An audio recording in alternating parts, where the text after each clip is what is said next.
Hey guys, how you doing? We got another World War III update here. So in Japan, we're seeing these evacuation drills take place, and that's because of the recent missile tests from North Korea. A lot of them landing within the Japanese economic water zones in their area. So we're seeing in different schools, Japanese officials are starting to do these drills, just in case, just to get the people ready. Japan feels at this point that a strike from North Korea is a real enough threat that they need to do these drills. Now, what we do know is that Prime Minister Abe in Japan, he's kind of getting sick and tired of the whole North Korean situation.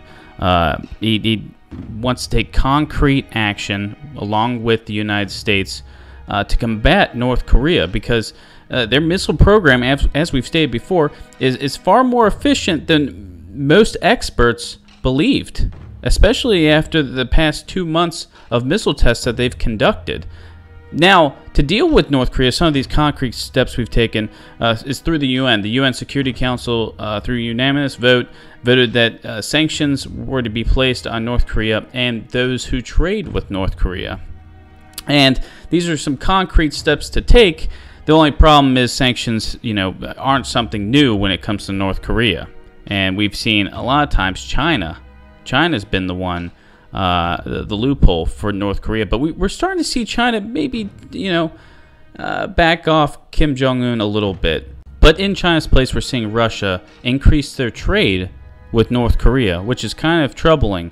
Their trade within the first 2 months of this year has increased by 73%.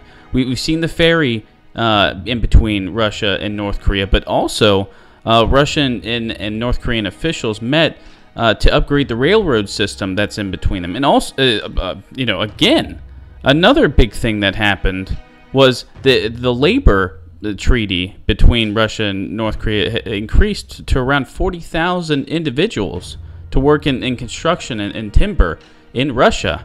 So there's 40,000 North Koreans that are heading to Russia to work, and most of that money will go to Kim Jong-un. And remember how we talked about, China stopping the import of coal from North Korea, which was a huge amount of money for North Korea? Well, North Korea is now selling its coal to Big Brother Russia. So we're seeing, Russia step in kind of like, an ally role with North Korea that China previously had, which is kind of troubling. It really is. And the reason it's troubling is because the U.S. and Russia have had pretty high tensions as of late. We're seeing different intercepts happen between aircraft. We're seeing aircraft buzz different warships, and this is happening on both sides. The most recent example of this happening was just yesterday. We saw a U.S. bomber undergoing exercises over the Baltic Sea in international airspace, and Russian aircraft came alongside of it. So we're definitely seeing an increase of tensions. This is nothing new, but the last couple of years, these intercepts, have really fueled the fire. They've increased exponentially. So we may see Russia take over the role, that China had as being that loophole for these sanctions. So these sanctions might not actually work. And what does Kim Jong-un do?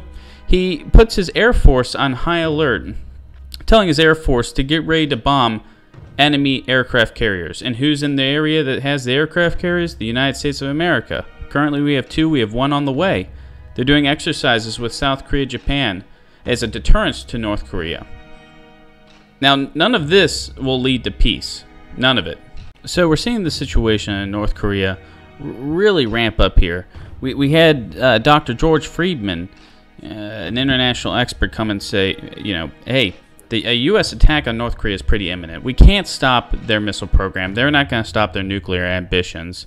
Trump has said that the issue will be dealt with. We're hoping that China gets on board, and a little more each day we kind of see they do. Personally, I don't know if that's just a shadow game. I don't know if it's a facade that China's playing. But we're seeing Russia and China kind of amp up their actions here. The puzzle pieces for the globalist World War III agenda are falling into place, and we're starting to see where the sides will fall here.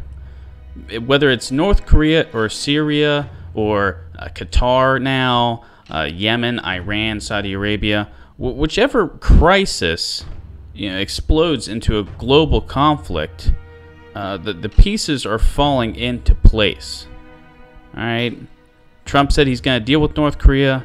North Korea doesn't seem like they're going to stop. They stated that they have an even bigger gift for the United States. We still haven't seen that yet, but most certainly it's to come.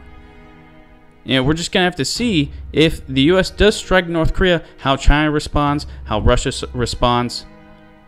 But guys, like always, as updates come out, we will discuss it. We'll have a video on it. So make sure you guys check back. Keep your eyes peeled, guys, and keep on praying.